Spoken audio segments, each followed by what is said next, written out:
Welcome back to Great Day as we welcome a very interesting individual with us right now. He's been a guest of the show once before.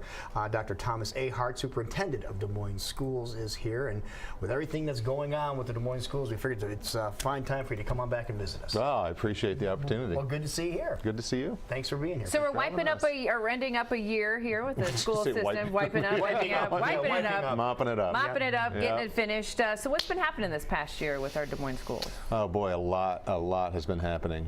We are in the process, actually, me and my staff at Central Office are moving to a new building. We purchased the former Iowa Lottery building on Grand Avenue about a year ago, and that's been renovated. So we're moving out of that space, so our current building can be expanded. The Walnut Street Elementary School can be expanded to twice its capacity. We've had a lot of demand there, and we've had to turn away kindergarten students every year because of space, so we're fixing that issue. So more opportunities. We're opening a new elementary school, or reopening, I should say, more elementary on the northwest corner of the city, over by right off of Douglas and 52nd and 53rd Street. Yeah. So that's going to be a beautifully renovated elementary, and we'll be pursuing the International Baccalaureate primary years authorization. We got great news from the state about a month ago. Our graduation rate in Des Moines Public Schools is up over 2.5% from the year before, so we continue to climb. We've had steady increases in the graduation rate. What do you think that's due to? I think it's due to a number of things. We've had tremendous community engagement with partners like United Way and Wells Fargo and formerly Aviva, in our graduation walk, which is has become an annual event where we train literally hundreds of community volunteers, and they join a large team of the district staff, and we go door to door visiting students that are a bit disengaged with school or are deficient credit-wise, and we're concerned they may not graduate on time. Right. That's just one of a whole host of a variety of efforts that we have to better support kids that come to us with challenges that most of us didn't face when we were in our K-12, pursuing our K-12 education. Who are these kids? We hear a lot about diversity in the school, and you've got a lot of different languages, a lot of different countries of origin in your school district. We do, and it's difficult, I think, for a lot of Iowans to understand the population that we serve in Des Moines Public Schools. We are as diverse a school district as they come. You guys were talking about Baltimore earlier. We're at least as diverse as Baltimore, just not quite as big. So Seriously? Absolutely. So of our 32,300 some odd students that we serve this year, about 73% of those students are coming from a home of poverty, so they qualify for free or reduced price lunch. Wow. About 56% of those students are non-white, so we're what they call a majority minority district. And since 2006, when we implemented the student information system that we currently have, we started tracking country of birth of our students. So we have on record the country of birth of about half of our students, 88 different countries of birth, not of their parents, but of the actual students. Really? I never would have guessed that. Yeah, it's So how many incredible. languages are we dealing with? If you include dialects, because there are many dialects within some of those languages, well over 100. So when you're teaching, and it's not called ESL anymore, it's called something else. Right? No, you know what? That's a great point. We call it ELL, English Language Learner, because oftentimes ESL stands for English as a second language. Right. And oftentimes, we'll have, especially refugee students who come to us speaking 2 or 3 different languages already, just English isn't one of them.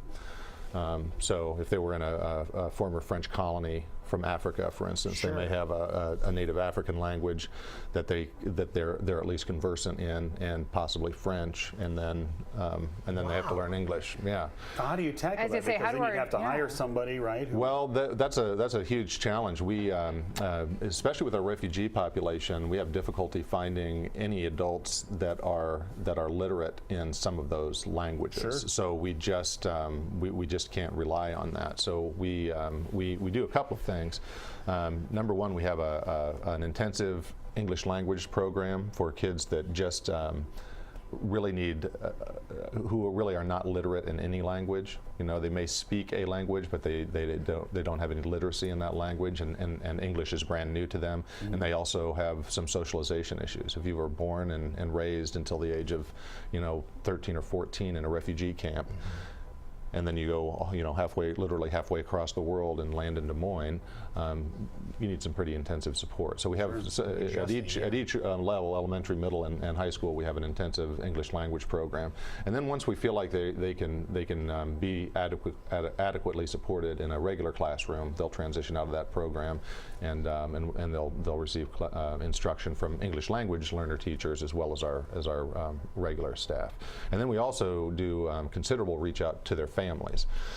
Because if the families, usually if they're refugees or immigrants, they're likely, the families aren't well equipped to make a life in Des Moines, and there are so few supports compared to what used to be the case that if we don't take some of those challenges on, we know the students won't be successful. So this is more than just the time that kids are going to school. You're going above and beyond. Oh, absolutely, yeah. We do considerable summer programming as well, both for the adults and with everything the you're doing students. now, where are you going to go in the next 5 or 10 years?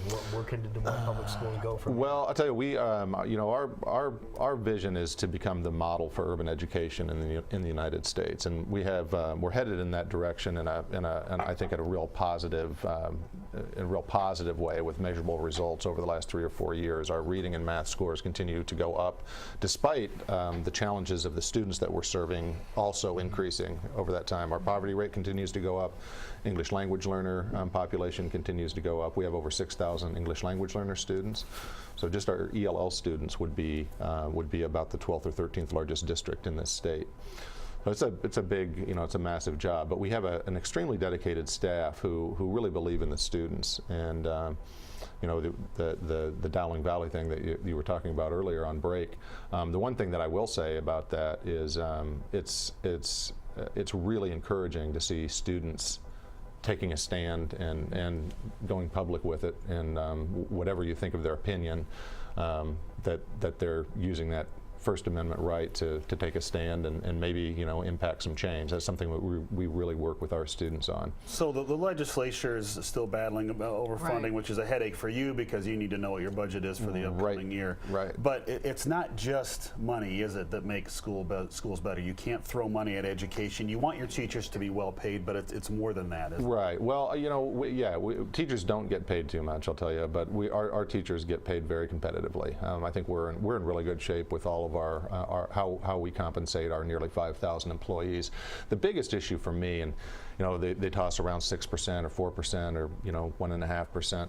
The biggest, and maybe my colleagues won't appreciate me saying this, the biggest thing for me is knowing in a timely way, so we can make smart decisions with our resources. When Right. We've already had to certify our budget for the next fiscal year, and we know we're going to have to go back and modify it once the legislature makes a decision. And so we have to make strategic decisions and make the absolute best use of the public's resources.